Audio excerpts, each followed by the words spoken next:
The Executive Committee of the Nigerian Football Federation has approved the recommendation of its Technical and Development Subcommittee for the appointment of Salisu Yusuf as the head coach of the Super Eagles Team B, otherwise known as the Chan team, as well as the Under-23 Olympics team.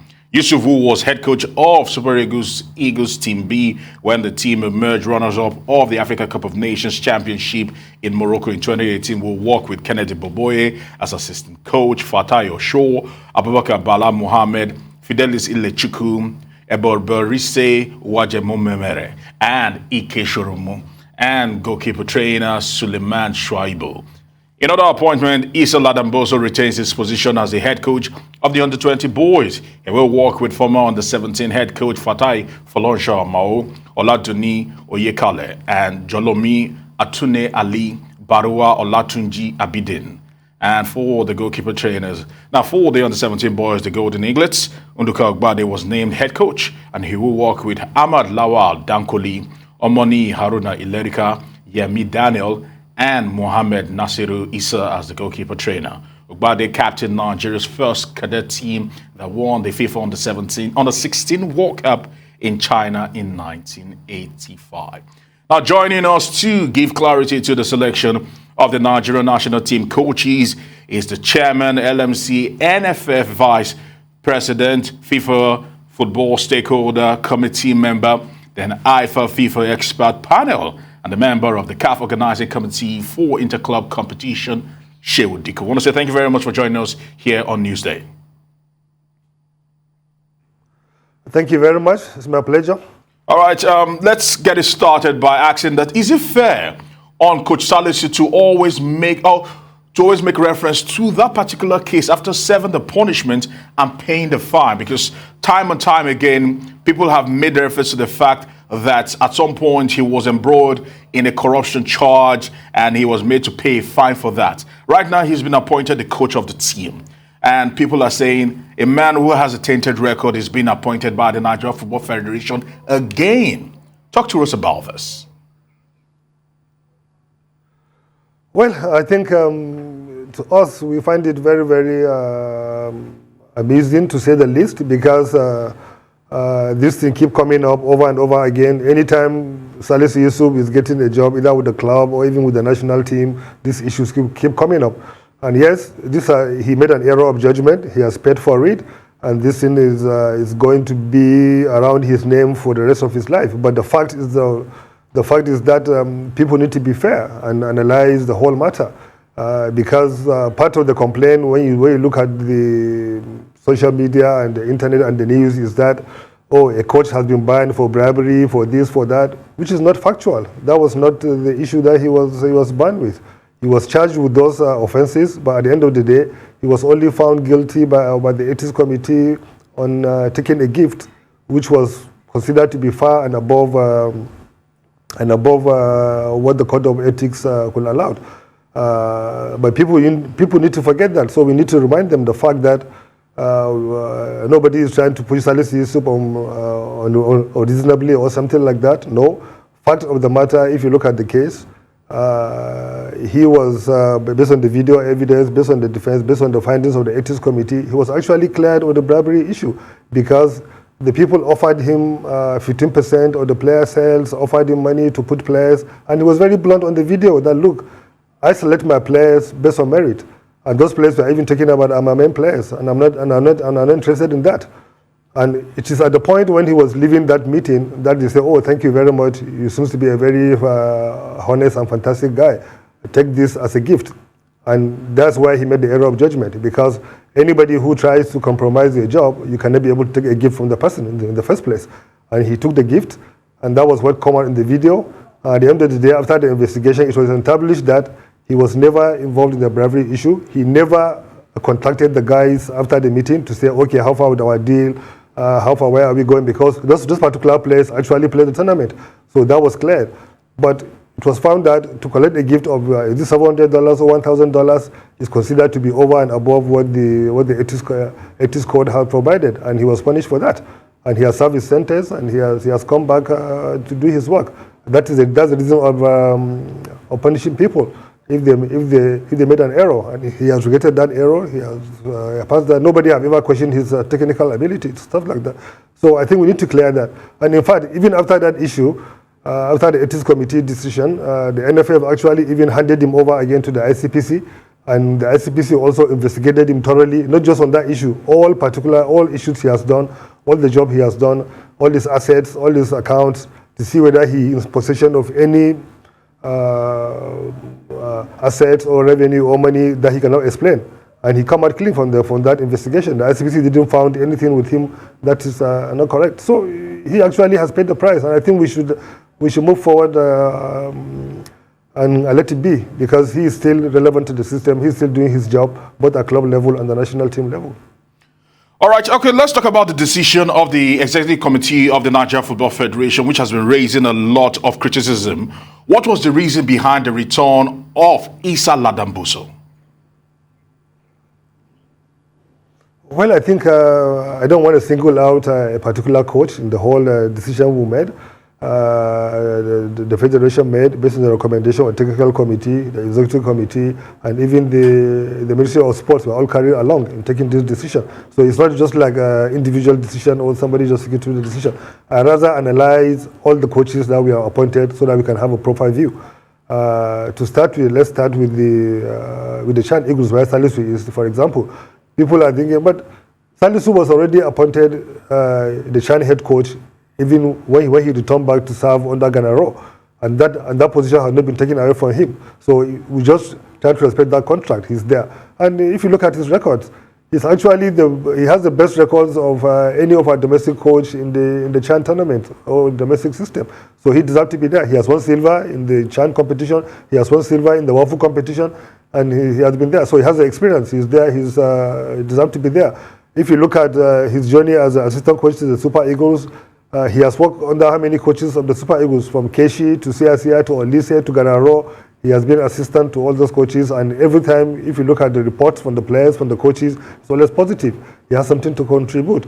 Even when he was banned and the national team was not doing well, anytime we asked Ro, what is going on, what do you need to do to get the team better, he always said, I need Salisu back, to show that this is the quality he's possessed, so he deserves to be there. The other coaches that are meant for the Chan, if you look at them, for example, like Kennedy Boboe, Fatai Osho, Abubakar Bala, Fidel Telechuku, these are all top coaches in the league. And if you look at the last few years in the league, they have all finished either top with their club winning the title or coming second or third. And they have all played, taking their teams to the cup competitions, so they have the experience at that level, which is what is needed. So that is also sorted. If you go even to the men's Super Eagles, now we try to bring some fresh faces. Finidi George, for example, is coming on board. Everybody is seeing the good work he's doing with Imba, apart from the qualifications he's coming out from Europe, apart from the experience as a player. You look at Coach Hassan Abdallah, his CV is very intimidating, and the work he has done, winning the league with Imba, taking Imba to the CAF Confederations Cup semi-final. So he also had the cognitive experience and everything to do it. And in fact, he's even a graduate of chemical engineering. So that is sorted. If you go to under 20, where Bosa is, for example, yes, we are trying to look for stability because the under 20 tournament is starting just in 3 weeks' time. So we need to have stable hands who have been on the saddle, who can quickly now hit the ground running and make sure the team is ready and learn from the experience of his past work at the under 20, which he has done for so many years. So we believe that he brings that stability, he brings that experience being involved, and can be able to quickly now put the team together, because in 3 weeks' time we are starting the Wafu qualifiers. And therefore, we now brought in Fatai Amao to join him from the under 17, because most of the boys that could be now on the under 20 are from the under 17. So Fatai Amao have worked with them, so it's a good combination. We feel so, and they are all steady hands that are supposed to be there. And you look at the other assistants, it is the same thing. If you go to under 17, it is the same thing. Induka Ibade, for example, everybody knows he has been assistant, third assistant, second assistant, under 20, under 17. He has been all about youth football development all his life. So you can see he has all the cognitive experience to do that. Ahmed Lawar, for example, is coming from the last assignment. He's also a fantastic youth coach. He's one of the most successful youth coaches we have ever in this country, running one of the most successful academy in Nigeria, the Abuja Football College, which has now moved to Port Harcourt. Almost 5-6 players of the Super Eagles at present have passed through him to go to that level, from Dennis to other players, Jamilu Collins, for example. They're all from Ahmed Lawal. So we believe all those combinations are a very fantastic combination. And for the fact that we appointed almost 35 coaches, and it's only 1 or 2 people are raising issues with, it shows it's a very critical job that was done by the technical committee, the NFF executive committee, and supported by the Federal Ministry of Sports. All right, certainly to gladden the hearts of Nigerians to hear that Finidi George is coming on board to the Super Eagles. That's a good development, I must actually say. But I was still talking about that. Let's talk about local football right now. The NFF president, Amaju Melvin Pinnick, spoke in an exclusive interview with Arise News about the inclusion of local-based players in the Super Eagles. And my question is, why has it taken so long for this push to happen? Because people have clamored for over the years that the Super Eagles squad was devoid of local-based players. Well, it depends on the way you look at it. I'm the chairman of the NPFL, of the league, so I know what I'm talking about. It depends on which prism you want to look at this issue. Yes, we always, but remember, Nigerian Professional Football League is basically a selling league. Every club, every player want to play good here, earn good money, and then develop his talent also to go abroad and earn the money for the club. So that system will continue like that. Brazil is like that. Argentina is like that, to do that. But we have a deliberate system where we believe now we are trying to align our calendar to be in line with the European calendar, and everything is okay, so that at any time the national team is not playing matches. Also, the league will be available to play matches so that the players can be called into the national team. And I think I always tell people, for every club in the NPFL, there's certainly a particular 1 or 2 players that can compete in the Super Eagles if given the chance. So the players are there. And it's the reason why we always make the head of the Chan team to be also assistant coach of the Super Eagles, so we can have this seamless transition.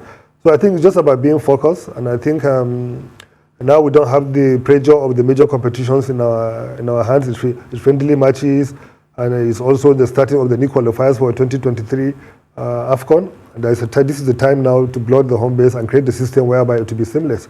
But what I want to remind people is the fact that if you look at Belgium, for example, they have been the top football nation in the world for a very long time. But how many players in the Belgium league are playing in the Belgium national team at the moment? Almost all the players are playing abroad. But how they judge it is the fact that most of those players that are playing have also started from the domestic league in Belgium before they go to Man City, before they go to the Bayern Munich, the big clubs in the world to do that. So that is also how we can judge whether our domestic players are in the Super Eagles or not.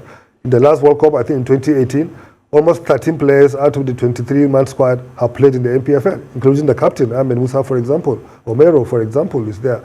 Awazim, for example, is there. So many of them have all come through the NPFL and around the national team. Even the last squad that played Ghana, if you look at the squad, there are quite a number of players that have also been through the NPFL and now are in the Super Eagles. In fact, one of the players like Aiken Amao, who was just played only for the under 15 side of 3SC in 2017, have grown under the NPFL La Liga under 15 tournament, have grown to be in the Super Eagles in 2022, which shows there's a progression. So we also have to look at that, because even today, if I take a player in the NPFL and put him in the Super Eagles and made the team, in the next few months he'll be bought abroad to big clubs. But we'll be happy to say that the player was well-blooded in the NPFL before he goes abroad, and whenever he's coming back to play, he will give his mind to that. What makes our 1994 team, for example, very solid is because of the fact that by 1994 World Cup, almost all of them are playing abroad. The entire squad are playing abroad, but almost all of them have played in the domestic league. They have made their name, they are well-blooded, so the focus and the way they play is quite different. So I think that is the way we need to take it, and I think going forward with the kind of conversation we are having with the potential technical advisors coming for the Super Eagles, that they will have to come and live here with us and work with the league, work with the other junior teams, we are going to have that system back. Since we're talking about that particular exclusive interview that was aired on Arise News, permit me to just throw this into the ring concerning the NFF president, Amaju Melvin Pinnick, saying that he will not be running for the 3rd term. It has actually evoked quite a lot of reactions. What's your take? When you heard that particular news, or when he spoke to you about that, what's your take? Because some are even saying that if if he still decides to even run, how many people will be able to beat him to the numbers that are needed to return back for the third time? Give us your think about this. Well, I think at the moment, I think we should try to downplay these politics about election, about this. It's within, if Ahmad Jupine decides to run tomorrow or whatever, it's within his right, within the laws. The laws allow him to run that. And he will run based on his records. People will look at his records, not just about winning matches. Winning matches is only a minute part of playing football. It's about also the kind of development programs and the system, the private sector involvement, everything that has been put in place. So within his right to do that, the statutes allow him to do that. Even the FIFA statutes allow the maximum tenure is 3 tenures, because football needs stability. All over the world, if you look at how people have developed, the countries that have developed, they will have a stable process, stable leadership moving forward. So I think we should leave that. That is personal decision, and he's entitled to it. But he's also entitled to it tomorrow to have a review. And I know there is quite that pressure from so many people that believe he's doing the right thing, even from the corporate world. I say, look, we need you here because we trust you. We know what you are trying to do. We know the focus you are trying to do. So I think for now we should just allow him to focus on putting things right, getting our Super Eagles back on track, supporting what we are doing to get the league back on track. And then at the appropriate time, all those issues will fall into place. But he have done more than enough for him to, if he decide to, from our perspective, if he decide to say he want to contest, he will surely be able to pull through, because part of the problem we have in this country is we keep judging our administrators based on the outcome of a football match. It's totally wrong to do that. It's part of what has been hindering our development. Even now in the NPFL, where I run the league, every club chairman in the NPFL is always under pressure. Win your matches. They don't care how you win the matches. Just win the matches. Whether you are developing the club, whether the club is progressing, win your matches. When you lose 1 or 2 matches, oh, he's bad administrator. No. You can only say administrator is bad administrator if you can find that he didn't do what he's supposed to do for the team to succeed. That is why we are not developing the way we are developing. No club in Nigeria is trying to put a solid youth development program, because it's all about getting the 3 points. Once they're getting the 3 points, you are successful. I have a club in the NPFL, for example, that made almost close to £1 billion last season for selling players, which is quite a huge amount of money. But instead for the chairman of the club to be celebrated, he's been still judged because the results are not coming the way it should be this season, the way it's almost supposed to be. So we should stop doing that. It's about stability. It's about putting the right infrastructure, about youth development, bringing the private sector involved, and see what we could do. At the end of the day, competitions, there has to be a winner, there has to be a loser. All right. For the brevity of time, permit me to just throw in 2 questions to get brief reactions from you. First of all, what is the truth about Laurent Blanc becoming the next coach of the Super Eagles? And talk to us. We cannot leave here without talking about the NPFL and what is next. What is the next big thing to happen to the NPFL? Well, I don't think I need to go into the issue of the coach that is coming to be the foreign technical advisor of the Super Eagles. That is being handled by the relevant committees and parties. And there are many options that have been looked at. And I think a particular option has been agreed at the moment. And I think the processes is being sorted and being reviewed, the kind of the agreement and stuff like that. So I think once that is done at the appropriate time, the federation will make the right announcement of that. It's not good to go and be bandying coach's name all over the place. And if at the end of the day they didn't, when they are not the ones that have been selected, it's not good for their own reputation and stuff like that. So let's leave that the way it is. As for the NPFL, look at it in 2016, the NPFL was very, very top. Everybody was happy with the progress, with the development. We are winning all kind of awards and everything because everybody was seeing us going in the right trajectory. My words at that time is that all those awards and all those good words we are getting from people about how the league is getting good, it's a debt to us that we have to pay by making sure that we sustain that and keep developing the league. So yes, we have a blip when the major partner of the league had due to the economic issues had to leave the league. So we are trying to get back on track. all the necessary strategy, the technical details, the commercial details, everything is in place to get this league to explode the way we want it to be. The only thing left is to put the right investment on the table. And what we have been working on over this time is to put that investment. And at the moment, I can tell you we have 3 or 5 options on the table that we are looking at. And at the appropriate time, we are going to make that conclusion and make the announcement. And once that is done, once the investment is on the table, people will not recognize how this league is going to be. I'm happy to say, even Arise Play, I'm here with you people. You are also part of the people we are having the conversation with. So to get them on board, we already have a definitive proposals on the table which we are reviewing to make sure that happens. So many people didn't know that it is Arise TV that even produced the last match of the Super Eagles against Ghana, which shows that Arise TV are getting into the right structure to support sports development in Nigeria. All right. So I'm sure people just need to be patient, and very, very soon I'm sure we're going to get there, and people will repay the patience people have given us in running this MPFL. I want to say thank you very much for your time today and clearing up several key issues concerning Nigerian football. Shehu Dikko, Vice President of the Nigeria Football Federation and also Chairman of the League Management Company. Over to you, Tibitokwe.